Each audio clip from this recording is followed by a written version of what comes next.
Hello learners, so this is Ashish Kumar and I hope you all are doing good. Students, अब हम देखने वाले हैं मोबाइल अटैक वेक्टर्स, यानी एक मोबाइल डिवाइस में कितने सारे तरीके होते हैं उसको कॉम्प्रोमाइज करने के, या उसमें लूपहोल्स किन किन जगहों पे हो सकते हैं। और इसके लिए हर एक मोबाइल डिवाइस सिक्योरिटी वेक्टर्स को और लूपहोल पॉइंट्स को हम दोनों को ही समझने वाले हैं। इसके अलावा अगर आप में से कोई भी एथिकल हैकिंग, पेनिट्रेशन टेस्टिंग या बग बाउंटी हंटिंग जैसे एडवांस कोर्सेज में एनरोल होना चाहता है तो नीचे डिस्क्रिप्शन में आपको फॉर्म लिंक मिल जाएगा, जिसे आप फिल करके आज एनरोल कर सकते हैं अपने फेवरेट कोर्स में। तो स्टार्ट करते हैं। सबसे पहले अगर हम देखें तो एक मोबाइल में हम सर्विसेज क्या क्या यूज लेते हैं, बिकॉज एक बहुत ही कॉमन सा रूल है हमारी साइबर सिक्योरिटी फील्ड में जो हमें ये समझाता है कि किसी भी डिवाइस में, किसी भी वेबसाइट में या किसी भी टेक्नोलॉजी में आप जितने ज्यादा फंक्शंस एंड फीचर्स अप्लाई करेंगे वो उतनी ही ज्यादा वल्नरेबल होती जाएगी। तो यहाँ पे हम एक डिवाइस में आज के टाइम पे क्या क्या एक्टिविटीज परफॉर्म कर पाते हैं ये देख के हमें उसके लूपहोल्स भी समझ आ जाएंगे, उसके जो अटैकिंग वेक्टर्स हैं, उसकी जो कमियां हैं वो भी देखने को मिलेगी। तो अब यहाँ पे एक मोबाइल डिवाइस में हम नॉर्मली क्या करते हैं सर, जैसे ही मोबाइल डिवाइस लेते हैं हम सबसे पहला काम उसकी सेटअप करने के लिए भी उसे एक नेटवर्क से कनेक्ट करते हैं।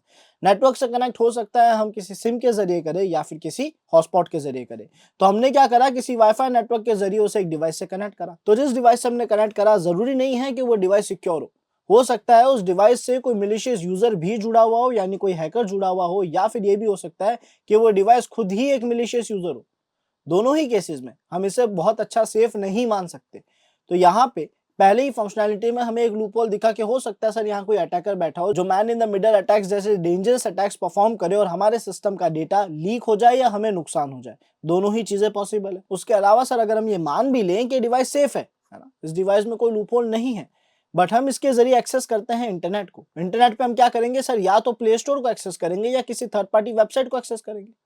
अब इन दोनों सिनेरियोज में हम जानते हैं कि सर प्ले स्टोर पे भी कई सारे मिलिशियस ऐप डिटेक्ट होते हैं, ऑल्दो वो अपना बेस्ट कोशिश करते हैं कि पूरे प्ले स्टोर को सिक्योर रख सके, बट मिलिशियस कोड्स एंड हमारी प्राइवेसी को लीक करने से रिलेटेड काफी सारे टूल्स प्ले स्टोर पे आज भी देखने को मिलते हैं। उसके अलावा सर अगर हम बात करें वेबसाइट्स की तो हम जानते हैं URL hacking, website hacking, browser hacking, ऐसी कई सारी टेक्नोलॉजीज है जिसके जरिए हम अगर किसी भी XYZ वेबसाइट पे विजिट कर जाए जो एक सेफ वेबसाइट नहीं है, जो शायद एक मिलिशियस वेबसाइट हो जिसके बारे में हमें ना पता हो, वो हमारा काफी लॉस कर सकती है, हमें काफी नुकसान पहुंचा सकती है। देन उसके बाद हम क्या करते हैं कि सर हम कॉर्पोरेट वीपीएन को यूज लेते हैं, यानी वीपीएन के कुछ पर्सनल नेटवर्क जिसके जरिए हम इंटरनल कम्युनिकेशन कर सकते हैं, तो उसको हम फिर भी सेफ मान सकते हैं इंटरनेट की कम्युनिकेशन में, यानी जब हम अपने ही एक प्राइवेट नेटवर्क में कम्युनिकेशन कर रहे हैं देन वो बाकी नेटवर्क से कंपैरिजन में सेफ हो सकता है। अब अगर हम बात करें कि सर हम टेलीकॉम सर्विसेज को यूज लेंगे तो हम क्या करेंगे, यानी हमने जो सिम प्लग करी है उसके जरिए हम क्या करेंगे, कॉल्स पे बात करेंगे, नेटवर्किंग में बातचीत करेंगे, यानी मैसेजेस सेंड करेंगे, ये बेसिक एक्टिविटीज परफॉर्म करेंगे। ये एक्टिविटीज भी हमारे लिए मेलिशियस है। क्यों? बिकॉज सर सोशल इंजीनियरिंग जैसे अटैक्स जिसमें हमें फेक कॉल्स आते हैं, फ्रॉड कॉल्स आते हैं, स्पैम कॉल्स आते हैं, है ना, या मैसेजेस आते हैं, इनके जरिए भी हमारे मोबाइल में हम कोई ना कोई ऐसा ऑपरेशन परफॉर्म कर देते हैं, हम कोई ऐसी मिस्टेक कर देते हैं जिससे हमें लॉस होने के चांसेस बढ़ जाते हैं, हमारे मोबाइल के वल्नरेबल होने के चांसेस बढ़ जाते हैं। अब सर अगर हम ये सारी चीजें ना करें तो हम मोबाइल में क्या फंक्शन यूज ले सकते हैं, कुछ भी यूज ना लेंगे, है ना, लेकिन फिर भी कुछ और एक्स्ट्रा फंक्शनैलिटीज हैं जिसकी वजह से मोबाइल लूपहोल्स में जा सकता है या मोबाइल वल्नरेबल हो सकता है।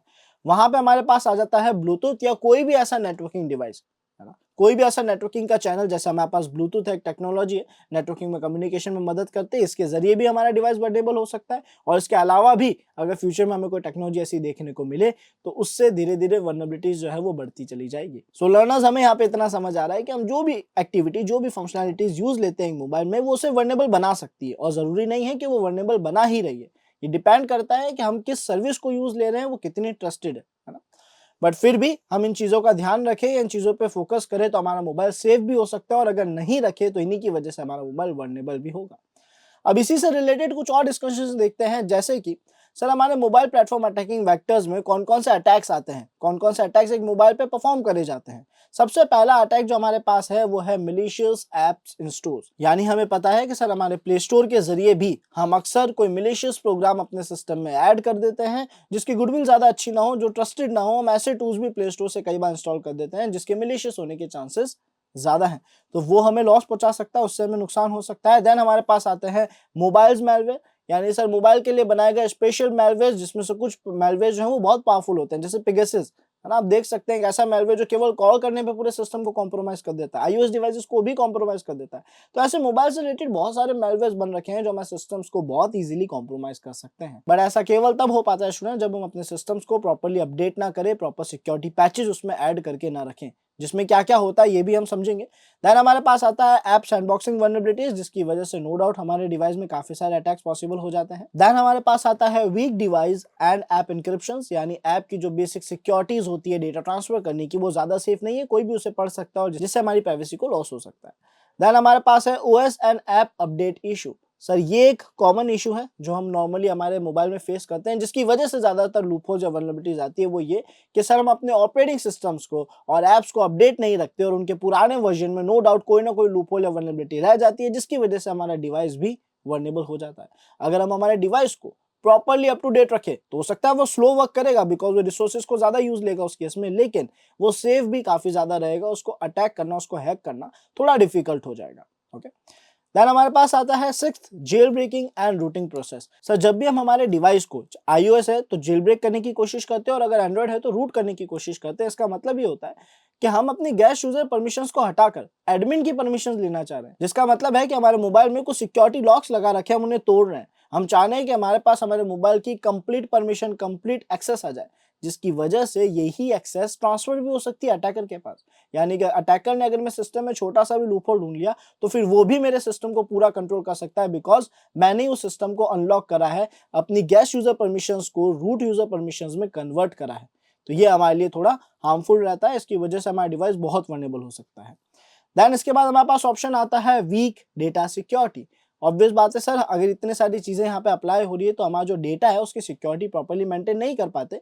चाहे अगर हम उसको जेल ब्रेक कर दे, चाहे हम उसे रूट कर दे, या फिर जो डेटा ट्रांसफर हो रहा है वो वीक इंक्रिप्शन में ट्रांसफर हो रहा है, प्रॉपर सिक्योरिटी डेटा के साथ नहीं अप्लाई करी जा रही, उस केस में हमारा डेटा सिक्योरिटी लो हो जाता है।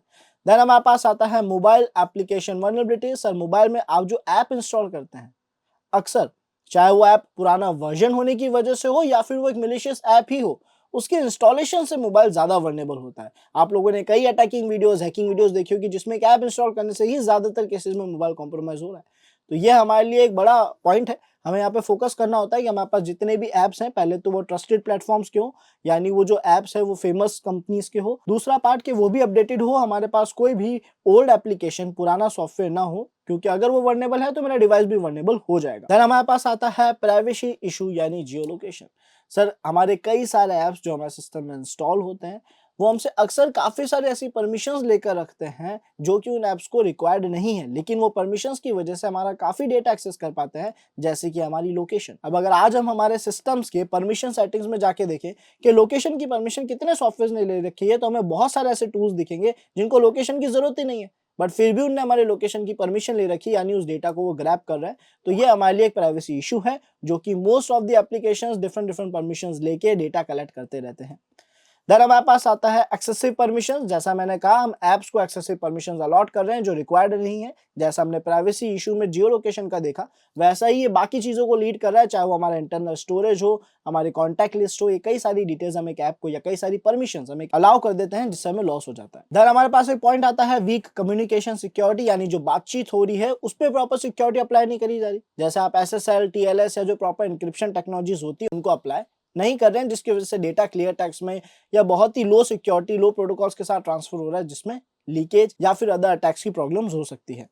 देन आता है फिजिकल अटैक। सर अगर हमारा डिवाइस किसी के हाथ लग जाता है, देन वो वहां पे बहुत सारे मिलिशियस अटैक्स कर सकता है। वो हमारे डिवाइस में कोई पेन ड्राइव प्लग करके डेटा कलेक्ट कर सकता है रबिड की जैसी डिवाइसेस के जरिए, या फिर सर वो हमारे डिवाइस में कोई malicious software, malicious file download कर सकता है, मिलिशियस ड्राइव इंजेक्ट कर सकता है। ऐसी किसी भी चीज से हमारा डिवाइस वर्नेबल हो सकता है, बिकॉज अब हमारे डिवाइस पे किसी का फिजिकल एक्सेस है, तो वो वहां पे बहुत सारी चीजें परफॉर्म कर सकता है। सो आई होप आप सभी को मोबाइल अटैकिंग वेक्टर्स जो है, या वो डिफरेंट डिफरेंट तरीके, डिफरेंट डिफरेंट अटैक्स जो मोबाइल पे परफॉर्म करे जाते हैं, डिफरेंट डिफरेंट चीजें जिसकी वजह से मोबाइल वर्नेबल होता है, वो क्लियर हो गया होगा।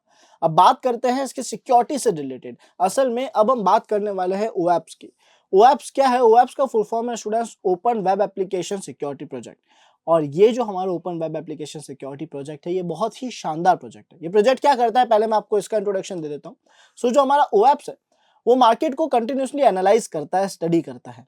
तो मान लेते हैं इसने क्या करा, 2-3 साल तक मार्केट को कंप्लीटली एनालाइज करा, मॉनिटर करा कि मार्केट में क्या चल रहा है। हर एक टेक्नोलॉजी को ये बैठ के एनालाइज करते हैं और ये कंक्लूजन पे निकलते हैं कि रिसेंट इन 2-3 इयर्स में जब इन्हें एनालाइज करा तो कौन कौन सी ऐसी वल्नरेबिलिटीज है जो मार्केट को काफी ज्यादा नुकसान पहुंचा रही है, जो बहुत ही ज्यादा डेंजरस है। उन वल्नरेबिलिटीज को निकालते हैं। ये सारी वल्नरेबिलिटीज को जो मार्केट को नुकसान पहुंचा रही है, मार्केट में अटैक्स ज़्यादा फैला रही है, लॉस ज़्यादा क्रिएट कर रही है या ज़्यादा हार्मफुल है, उनका डेटा ये रिकॉर्ड करते हैं, उन्हें कैटेगराइज करते हैं और फाइनली ये रिलीज करते हैं अपने टॉप 10 रूल्स। और इन टॉप 10 रूल्स के जरिए हमें कंफर्म हो जाता है, अटैकर को भी और डेवलपर के लिए भी ये डेटा बहुत काम का होता है, बिकॉज एज अ डेवलपर हमें पता पड़ जाता है कि ये कुछ 10 बड़ी कमियों की कैटेगरीज हैं जो सिस्टम्स को बहुत ज्यादा या टेक्नोलॉजीज को बहुत ज्यादा नुकसान पहुंचा रही है। फिर हम उन्हीं टेक्नोलॉजीज को पढ़ के उन्हें सिक्योर कर लेते हैं, यानी इन रूल्स को पढ़ के वो सिक्योरिटी जो है वो अप्लाई कर देते हैं, क्योंकि ये उसकी सिक्योरिटी भी साथ में शेयर करते हैं। यानी कमी और उसको बचाया कैसे जाए, यानी अटैक क्या है उससे कैसे बचा जाए, दोनों ही एक्सप्लेन करते हैं। और अटैकर्स भी इनको स्टडी करते हैं ताकि इनके जरिए वो खुद को अपडेट रख सके कि रिसेंटली क्या बड़ी वल्नरेबिलिटीज मार्केट में चल रही है। तो ये स्टूडेंट्स बहुत ही काम का कंसेप्ट है और इसी वेब्स टॉप 10 ने मोबाइल रिस्क 2023 के भी कुछ टॉप 10 रूल्स रिलीज करे, जिसकी वजह से हम मोबाइल्स को भी सिक्योर कर पाएंगे। 2023 का ही अपडेट है जिसमें आपको डिफरेंट ऑप्शंस देखने को मिल रहे होंगे। अब हम समझने की कोशिश करेंगे कि यहाँ पे क्या क्या ऑप्शंस है हमारे लिए और वो हमारे लिए कितना यूजफुल है, यानी हमें क्या डिटेल शेयर करना चाह रहे हैं, क्या सिक्योरिटी टिप्स हमें देना चाह रहे हैं। तो सबसे पहले अटैक की अगर हम बात करें या रूल नंबर 1 की बात करें, जो सबसे हायर लेवल पे आता है, जो सबसे ज्यादा नुकसान पहुंचाता है, वो है इम्प्रॉपर क्रेडेंशियल्स यूजेज। यानी सर हमारे जो क्रेडेंशियल्स हैं उनका जो स्टोरिंग पैटर्न है या यूजेज का पैटर्न है वो सेफ नहीं होता। क्यों नहीं होता? बिकॉज हमें पता है हमारे एंड्रॉइड डिवाइस में डेटा दो ही तरीके से स्टोर हो सकता है, या तो ऑफलाइन हमारे ही सिस्टम में या सर ऑनलाइन। अब अगर ये ऑफलाइन हो रहा है या ये ऑनलाइन हो रहा है, दोनों ही केसेस में ये कम सिक्योर होगा। क्यों होगा? बिकॉज सर ऑफलाइन की बात करें तो या तो ये स्टोर होगा shared preference dot XML file में, और शेयर्ड प्रेफरेंस में अगर ये नहीं होता है तो ये होगा एसक्यूएल लाइट में। अब इन दोनों ही फॉर्मेट्स में जो डेटा हमारा स्टोर करा जा रहा है वो प्रॉपर इंक्रिप्शन, प्रॉपर सिक्योरिटी के साथ नहीं करा जा रहा। और अगर इंक्रिप्शन अप्लाई कर भी दिया है तो वहीं पे हमारे ऐप की कोडिंग में हमें इसका डिक्रिप्शन का कोड भी दिख जाता है, जिसकी वजह से जो क्रेडेंशियल्स का यूज लिया जा रहा है, जो क्रेडेंशियल्स को स्टोर भी करा जा रहा है, वो प्रॉपर और सेफ तरीके से नहीं करा जा रहा। तो ये इसका सबसे बड़ा लूप होल है, जिसकी वजह से कई सारी क्रेडेंशियल्स, कई सारी इंफॉर्मेशन ऐसे ही लीक हो जाती है एक मोबाइल की छोटी सी वल्नरेबिलिटी के जरिए। देन हमारे पास आता है इन एजुकेट सप्लाई चेन सिक्योरिटी, जो लीड करता है एक प्रॉपर सिक्योरिटी कोड की जो प्रैक्टिस होती है वहां पे। यानी सर जब हमारे डेवलपर्स प्रोग्रामिंग कर रहे हैं, सॉफ्टवेयर बना रहे हैं, तो वहां पे वो जो अपनी प्रॉपर स्किल्स होती है एक सिक्योरिटी कोड, एक सिक्योर कोड लिखने की, उसे अपडेट नहीं रखा जा रहा। यानी प्रॉपर सिक्योरिटी कोड्स के जरिए टूल्स को डेवलप नहीं करा जा रहा, केवल उसकी फंक्शनिंग अच्छी हो उस पर ज्यादा फोकस करा जाता है, इंस्टेड ऑफ कि वहां पे जो कोड लिखा जा रहा है उसकी वजह से वो सिक्योर भी हो। एंड यही रीजन है कि हमारी बहुत सारी वल्नरेबिलिटीज इस पार्ट की वजह से जनरेट हो जाती है, यानी एक प्रॉपर सिक्योरिटी कोड को प्रैक्टिस ना करना, है ना। तो ये हमारे लिए एक और बड़ा दूसरा लूप होल है, जिसकी वजह से कई सारी वल्नरेबिलिटीज ऑटोमेटिकली आ रही है। बिकॉज अब आपने जितने भी एप्स बनाए सब में कहीं ना कहीं कमी होगी, और वो एप्स क्योंकि आपके सिस्टम में है तो वो आपके सिस्टम पे इंपैक्ट तो जरूर डालेंगे। उसके बाद हमारे पास आता है इनसिक्योर ऑथेंटिकेशन एंड ऑथराइजेशन। अब ऑथेंटिकेशन का प्रोसेस होता है जो कि आप लॉगिन पेज देखते हैं, एक यूजर से कंफर्म करना है कि भाई वो इस काम को करने के लिए ऑथेंटिकेट है कि नहीं। और ऑथराइजेशन का मतलब होता है कि उसको एक अथॉरिटी दे देना, उसको एक आइडेंटिटी दे देना, जो कि सेशन आईडी का काम होता है, ताकि पता पड़ सके कि हाँ भाई ये वही यूजर है जिसको हमने ये एक्सेस दिया था या इसके पास ये काम करने के लिए परमिशन है या नहीं। इन दोनों ही चीजों को अच्छे से मैनेज नहीं करा जाता। अगर हम बात करें प्रॉपर ऑथेंटिकेशन की तो वहां बहुत सारे लूपहोल्स हो जाते हैं, जिसके पीछे एक बड़ा रीजन ये भी है कि हम हमारी मोबाइल की टेक्नोलॉजीज को यूज नहीं लेते, हार्डवेयर टेक्नोलॉजी जो है उनको या सेंसर्स को प्रॉपर यूज नहीं लेते ऑथेंटिकेशन करने के लिए। जैसे हो सकता है हम फेस रिकॉग्निशन के जरिए, बायोमेट्रिक के जरिए ऑथेंटिकेशन करें जो बहुत ज्यादा सेफ हो, बट हम उसको यूज नहीं लेते, हम लॉगिन पेज को अप्लाई करते हैं जिससे हम प्रॉपर ऑथेंटिकेशन नहीं कर पा रहे। और अगर यूजर खुद को ऑथेंटिकेट कर भी देता है तो ऑथोराइजेशन के लिए हम उसे अलॉट करते हैं सेशन आईडीज, जो लंबे समय तक उसी के पास रहती है, चेंज नहीं होती, प्रॉपर एक्सपायरी और बाकी जो सिक्योरिटी ऑप्शंस या फंक्शन उस पर अप्लाई करने होते हैं वो नहीं होते, जिसकी वजह से बहुत ज्यादा हमारे लिए हार्मफुल हो जाती है। ऐसे ही insufficient input and output validations, यानी सर हमसे जो इनपुट और आउटपुट से रिलेटेड कम्युनिकेशन हो रहा है, जो डेटा लिया जा रहा है, जो डेटा दिया जा रहा है, वो कम्युनिकेशन बहुत ही ज्यादा सेफ नहीं है, प्रॉपर सिक्योर नहीं है, वैलिडेशन वहां पे अच्छे से नहीं अप्लाई करे जा रहे, यानी आप कुछ भी इनपुट दे देते हो जिससे आपको लॉस हो सकता है। देन हमारे पास आता है इनसिक्योर कम्युनिकेशन, आपका जो डेटा ट्रांसफर हो रहा है वो क्लियर टेक्स्ट में है, प्रॉपर इनक्रिप्टेड नहीं है ना। इन एजुकेट प्राइवेसी कंट्रोल्स, यानी आपके प्राइवेसी से रिलेटेड जो कंट्रोल्स है, चाहे वो परमिशन से रिलेटेड ही क्यों ना हो, जो आप एप्स को अलॉट कर रहे हैं वो आप सही से चेक नहीं कर पाते या हर एक ऐप को ऐसी परमिशंस दे देते हैं जिसकी उसको जरूरत नहीं है और वो हमारा डेटा लीकेज की तरफ लीड करेगा, प्राइवेसी इश्यूज की तरफ लीड करेगा। इनसफिशिएंट बाइनरी प्रोटेक्शन, यानी सर आपके जो बाइनरी कोड्स हैं जिसको हम इजीली सोर्स कोड में कन्वर्ट कर पा रहे हैं, उसकी भी प्रोटेक्शन अच्छे से नहीं हो पा रही, वहां पे प्रॉपर लेवल की डेटा सिक्योरिटी टेक्नोलॉजीज अप्लाई नहीं करी जा पा रही, जिसकी वजह से वो सोर्स कोड में कन्वर्ट हो जाता है एंड फिर उस कोड को पढ़ के मॉडिफाई करना, मॉड एपीकेस क्रिएट करना या वल्नरेबिलिटीज ढूंढना डिफिकल्ट नहीं रहता। देन हमारे पास आता है सिक्योरिटी मिसकॉन्फ़िगरेशंस, कुछ ऐसी बेसिक सेटिंग्स जिसकी वजह से सिस्टम वल्नरेबल हो जाता है। वो बेसिक सेटिंग्स हम सही नहीं करते, चाहे वो डिफ़ॉल्ट पासवर्ड्स हो, डिफ़ॉल्ट पोर्ट्स हो या ऐसी कोई भी सर्विस हो। तो वो जो मिसकॉन्फ़िगरेशंस, गलत सेटिंग्स की जो प्रॉब्लम है, वो भी हमें उतना ही इम्पैक्ट करती है सिस्टम को वल्नरेबल होने में। इनसिक्योर डेटा स्टोरेज, जैसा मैंने आपको बताया, हमारा जो डेटा स्टोर हो रहा है वो सिक्योर तरीके से स्टोर नहीं हो रहा है, चाहे ऑफलाइन हो या ऑनलाइन। ऑनलाइन तो फिर भी हम उसे सेफ मानेंगे क्योंकि सर्वर पे, तो हमें सर्वर हैक करना पड़ेगा, बट ऑफलाइन स्टोरेज डेफिनेटली इतना ज्यादा सेफ नहीं है। देन आता है इनसफिशिएंट क्रिप्टोग्राफी, जो इन्हीं पॉइंटर्स की तरफ लीड करता है, बिकॉज क्रिप्टोग्राफी एक टेक्नोलॉजी है जो डेटा इंक्रिप्शन पे वर्क करती है, डेटा सिक्योरिटी पे वर्क करती है, और अगर ये कमजोर है तो कई सारे पॉइंटर्स पे ये इफेक्ट करेगी। सो आई बिलीव स्टूडेंट्स, आपको हमारे ओएप्स टॉप 10 के जो रूल्स हैं वो आपको क्लियर हो गए होंगे कि इन 2023 में इसने क्या बड़ी वल्नरेबिलिटीज और लूपहोल्स बताई है। मैं चाहूंगा कि आप लोग इसको और भी ज्यादा डिटेल में स्टडी करें।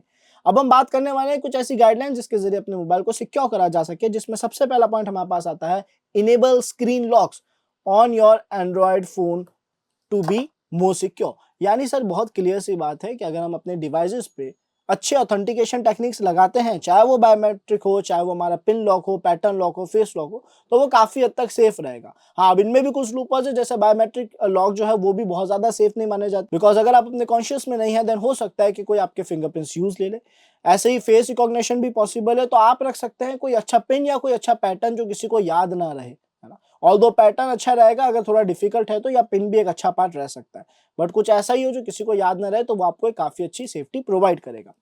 देन उसके बाद हमारे पास आता है कभी भी अपने डिवाइस को रूट ना करें। रूट या जेल ब्रेक दोनों ही ऑपरेशंस हम कभी अपने डिवाइस पे परफॉर्म ना करें, बिकॉज इसका मतलब है कि मैं वहां पे जो बेसिक एक्सेस होती है कि यूजर के पास जितनी परमिशंस होती है उनको हटाकर एडमिनिस्ट्रेशन परमिशन लेना चाह रहा हूँ। तो अगर मेरे पास परमिशंस बढ़ चुकी है, मैं बहुत सारे ऑपरेशन सिस्टम में परफॉर्म कर सकता हूँ, तो अटैकर भी कर सकता है सिस्टम को कॉम्प्रोमाइज करने के बाद।